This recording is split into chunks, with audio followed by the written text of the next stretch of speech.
up here. This will be a new series idea for this channel, and that is a book review without actually having the book here.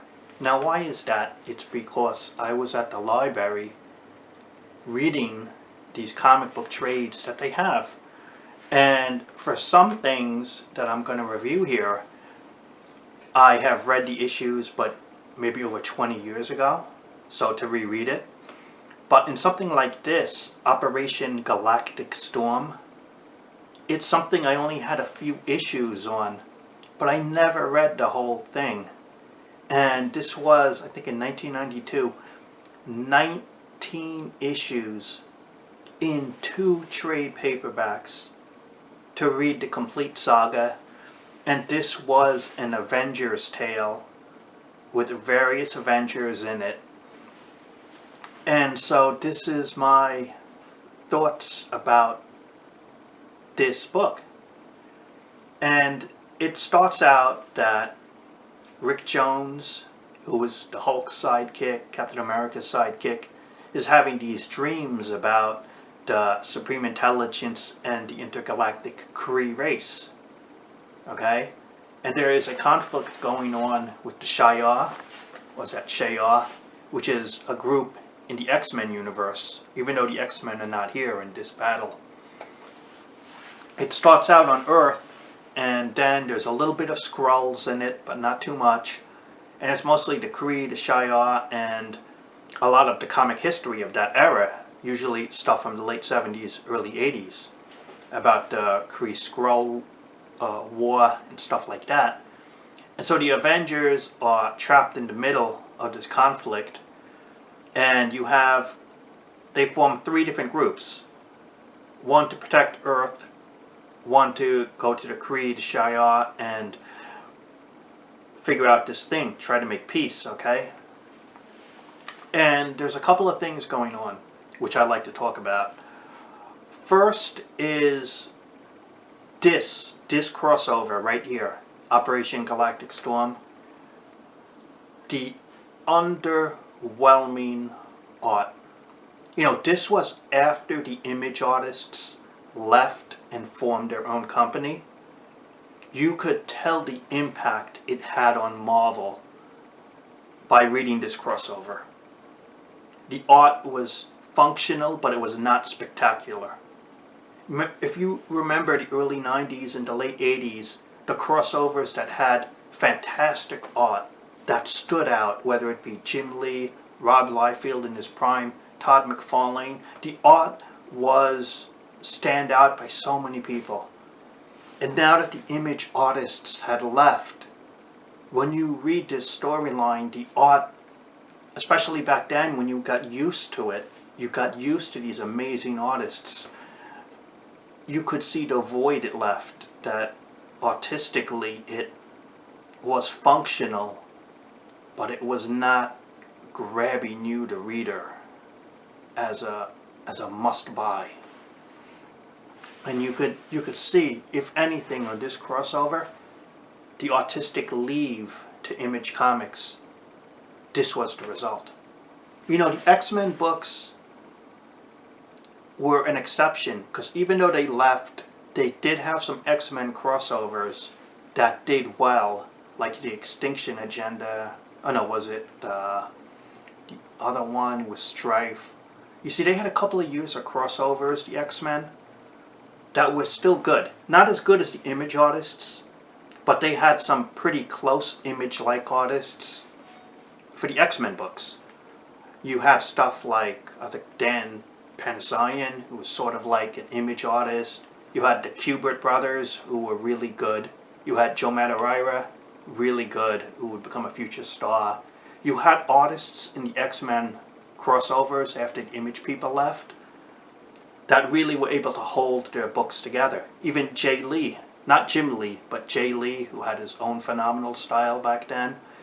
You know, so the X-Men books had the artists, but the Avengers back then did not. And you could feel the impact here, because the art wasn't great. It was functional, but it was not what you were used to in the 90s. Hold on a minute. Alright, let's get back to it. So the art was not what we were expecting as early 90s comic fans. But the storylines, pretty much some of the writing was really good. Because the writers had a good fundamental Marvel history. And they paid homage to it. You know, Quasar, the 90s version of Quasar, right around then, was a really good character. You know, I liked the book. I had followed it. And the character now is nothing like the character he was. Back then, it was one of those characters that was pretty good, but it was not really noticed. And the Quasar book was good. The character, I think his name was Wendell Vaughn. It was pretty interesting, okay? Then you had the replacement Thor, Eric Masterson, which this will be a future topic, because this version of Thor, the replacement, not only did he end up in Operation Galactic Storm, he was in the Infinity Gauntlet versus Thanos in the original crossover, the best one, besides Infinity War and the Infinity Crusade, which are crap. Infinity Gauntlet, the best one. You had this fake Thor. And this reminded me, reading this, of another topic I want to talk about in a future video. And then you had basically Iron Man in his Egyptian type of space armor with that helmet. It was a fantastic armor that deserves an action figure. The space armor from Galactic Storm. You had a new villain called Shatterex, who was trying to be big time, but I think he even was in a video game, but it never panned out long term. You had basically Captain America and the Avengers, and then you had a little conflict with Iron Man and his Avengers, who wanted to kill the Supreme Intelligence, and Captain America's team did not, and this had a divided rift that lasted for a couple of years in Marvel Comics in the early 90s. And this was way before Civil War between Captain America and Iron Man. So it was a little rift even back then. And so this was the early 90s. And it was interesting. Galactic Storm, 19-part crossover. It was a fun read. 2 volumes, but I don't think when you look back on it, it's any essential reading. You know, it reminds me of why I liked comic books back then versus now. Because back then they were meant to entertain. They were to have fun, to know the mythology of the Marvel Universe. It wasn't about pushing these in-your-face social agendas, political agendas, pushing characters that people don't want or like, replacement heroes, here, but for a different purpose now versus back then. The comics were better.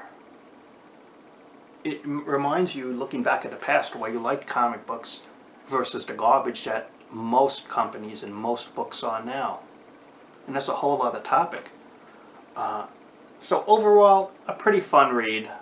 If you can get it cheap or get it free in the library, it's definitely worth a pickup. And so that's my overall review of Operation Galactic Storm, 19-part Avengers crossover. And there was also a couple of what-if issues and follow-up in the second volume. And the what-if was, what if the Avengers lost Galactic Storm? It was a 2-part issue with very crappy art. You know, that's what they did was, on the what-if type series, the second volume, they would put new artists, usually crappy, subpar, not too skilled or refined, and they would give him these one-shot issues, and it was really bad art when you look at the what-if issues there. And the story wasn't good either, and so that was just like bonus material, really. So that's the review. Let me know what you think of this format, this idea, just talking about crossovers I'm reading, and I'll talk to you later.